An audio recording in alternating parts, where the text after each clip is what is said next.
Baik teman-teman, kita langsung aja. Sekarang kita akan belajar mengenai operator logika di perintah dasar Linux. Kita langsung aja ke contoh ls.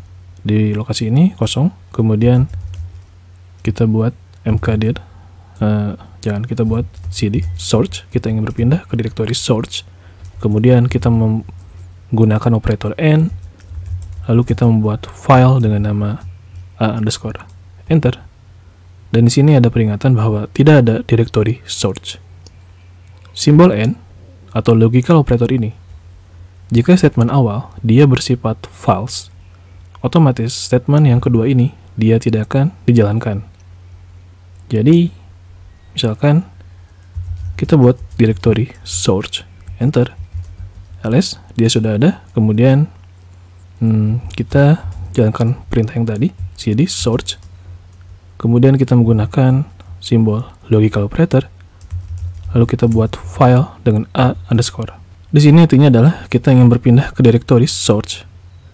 Jika direktori source kita berpindah ke sini ada atau bersifat true, otomatis statement yang kedua akan dijalankan.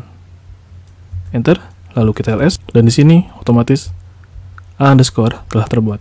Dan ketika kita matikan perintah ini, dia otomatis akan berpindah ke direktori source.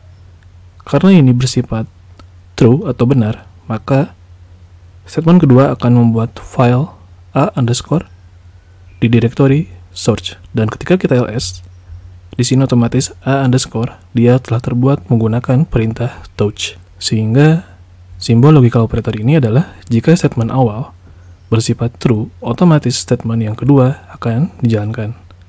Tetapi jika statement awal bersifat false, otomatis perintah kedua tidak akan dijalankan.